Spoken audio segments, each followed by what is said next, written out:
What's up, everyone? I am Broshi here, and today I'm going to be fixing Majora's Mask. So, as you can see here, I have a ton of ocarinas that fill my inventory until I get the proper item, until I acquire the proper item, and they are all usable. And as you can see here, my name was reset to a bunch of zeros, and as you're about to see, Link dies at the end of every major cutscene dialogue, and it goes for a loop when you get to the Great Fairy Fountain and you're stuck there. So this video is going to be about me fixing it, and yes, the game does have sound, but I decided to mute the sound because when I recorded this from my phone while I played it on my TV, I was talking and my animals were playing around and it was just noisy. So it was just easier for me to do this.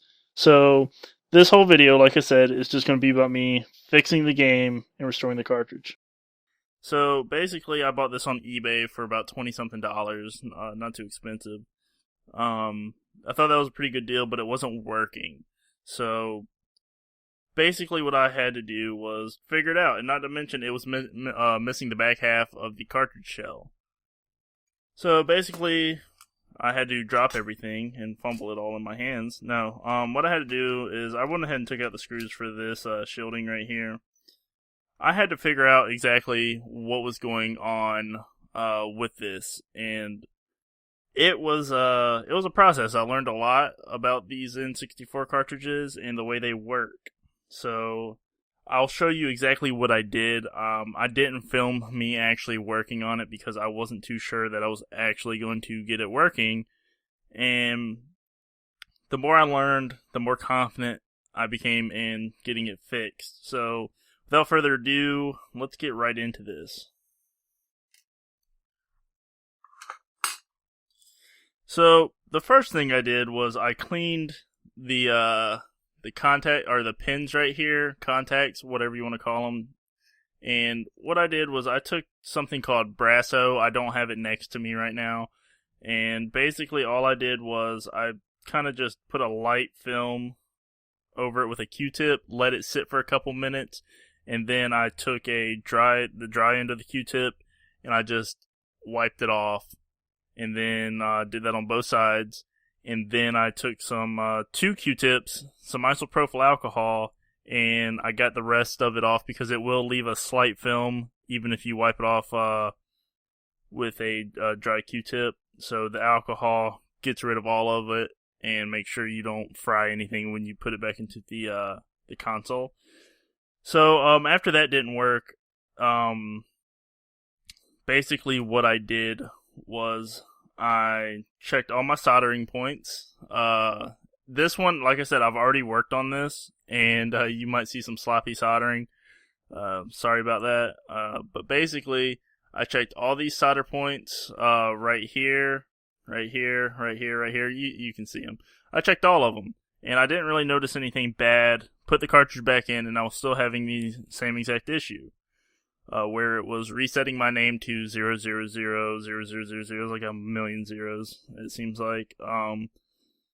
And Link was dying at the end of every major cutscene dialogue. But yeah, so once that didn't fix anything, I knew I had to start looking for broken traces. Now, to look for broken traces is pretty easy. I actually have a helping hand for soldering stuff, but I'm not going to use it in this video because I don't, it kind of gets in the way of filming the way I have it set up, and I know you guys are on the opposite side of me as far as the camera goes, so, but I don't really have the setup right now to have the camera in front of me and work around that, and I'm not that confident in my skills yet, but basically, what you're going to do to check for broken traces is you're going to get a multimeter that has the option for continuity. Right? I don't know if you guys can see that. But basically, it's just like this. It looks like an arrow sign hitting a wall or a line with a sound wave signal, or like some people have called it, is a sideways Wi-Fi signal. I guess that would help kids these days. If you anyway. I'm not trying to sound like an old man. Switch it to that, and you should get a beeping noise. I don't know if you guys will pick this up. I don't know if my mic will pick that up. I'll move it a little bit closer. But basically, whenever there's continuity detected by this thing, it'll beep. So yeah, just make sure you're getting that noise, the little beep, touch tips. Think whatever you want with that. And so basically, I'm just going to run through what I did. I'm not going to do all the pins because I've already done this and I got it working. So not all of your pins have traces, and you really got to pay attention. If it doesn't, then it's obviously not going to make a noise for continuity anywhere. But basically, what traces are is if you look, you can see all these like little lines coming off of the pins. Once again, I'm sorry if my camera's not picking this up very well, but you see these lines coming off the pins. That's going somewhere to a chip. It could be either one of these chips, and you basically kind of have to follow, and you're probably like, well, some of these traces look like they go under chips, and I can't see where they go. Well, that's cool. So all you're going to do is you're going to touch the pin that has the trace, and just kind of go across the pins of the chip that it's in the general direction of, and you should get something eventually. Like right there, I don't know if you guys can hear that, but right there, all I did was I just took one of my pins here, touched it to the contact, then I took my other one and I went across the pins of the chip, just kind of graze them. You don't have to go crazy with it. So just do that, and do that for all the chips, and you'll be able to figure out if it has continuity or not, as long as it has a trace to it. If it doesn't have a trace going away from the contacts, you don't need to worry about that one really, for the most part. So basically do that, and if you find a contact or a pin that has a trace going from it, but you're not getting any continuity on any of your chip pins, then you really need to kind of start investigating that a little bit, that trace a little bit more, and that could be a broken trace. However, for this game, all of the traces turned out to be good. So I was kind of stuck wondering which chip could it be. So that led me to the fact that it may be a corrupted chip. So as you can see, Majora's Mask has 3 chips on it. And these are pretty easy. This is the CIC chip, if I'm not mistaken. That is hold on, the light is absolutely horrendous. This is the CIC chip, if I'm not mistaken, and that does like region locking and copyright protection. So basically, that's the chip that makes sure you're not using like something illegitimate on this board. This right here is the ROM chip. This is the actual game. What specific time and place you were, the specific time and place you were at when you saved.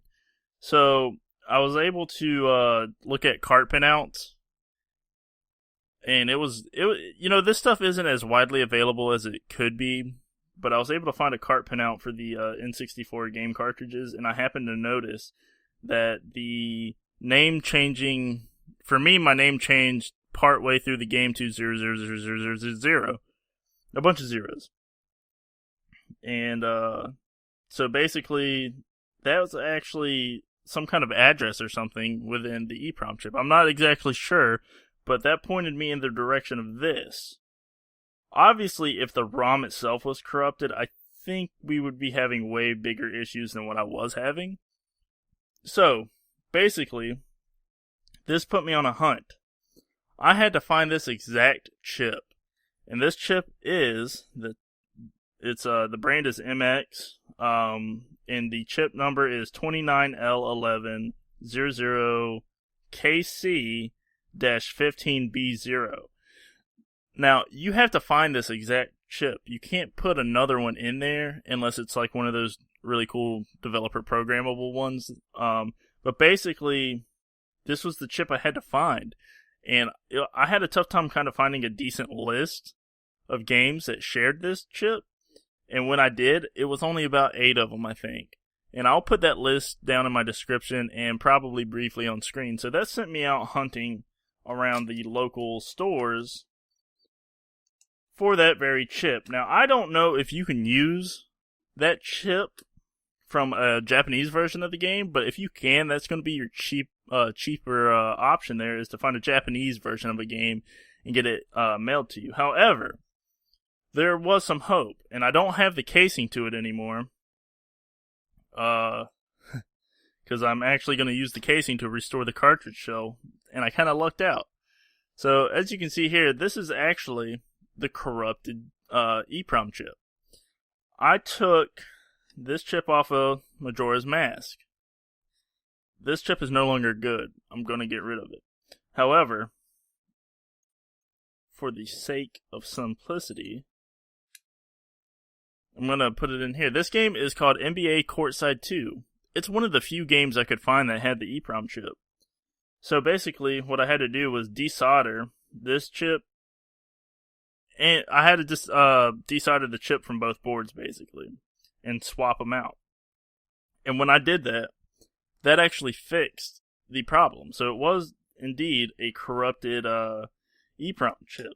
And I'm going to tell you, I've never felt so much suspense in a video game as to whether or not it works after doing this, because I put several days of research and finding the games, because I live in a place where, you know, finding old games isn't necessarily difficult, but it's not the easiest thing ever. And I could have just ordered it off of eBay, saved myself all the hunting around town, but I really wanted to get it done yesterday. At the time of this video, I fixed this yesterday.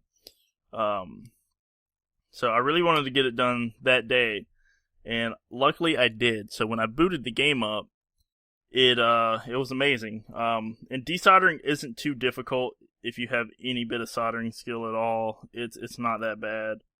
I would argue to say actually resoldering this chip on was probably more difficult, because that's a tight space right there.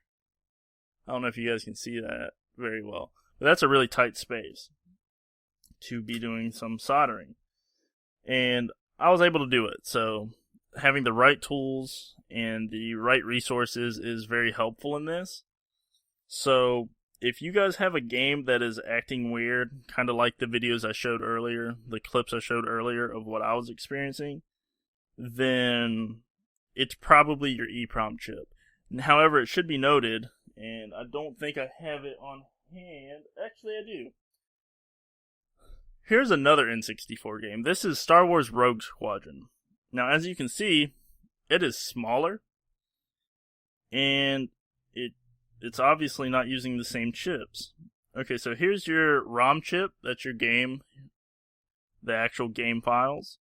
And then here's the CIC chip, which is the copyright protection. And then here's this. This is another type of EEPROM chip, if I'm not mistaken. It might not be called EEPROM, but it's pretty much another memory chip. That's where all your save data is stored. And this is what some games chose. So that began my hunt for this. And I got really lucky finding it for about $2, maybe $3. I also picked up another game that had it just in case, called WWF No Mercy.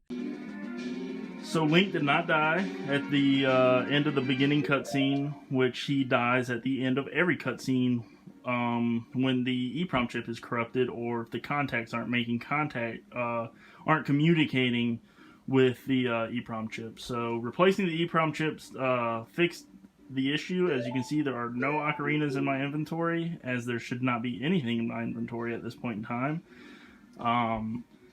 So yeah, I'm going to consider it fixed. I will play through it just to make sure. And as you can see here, I did not get a perfect match on the gold by any means. It is a lighter color. It matches more of the Ocarina cartridge color, if I remember correctly. The Ocarina of Time cartridge color. And I had to use one of my reproduction labels. I didn't have to, but it was just way easier for me.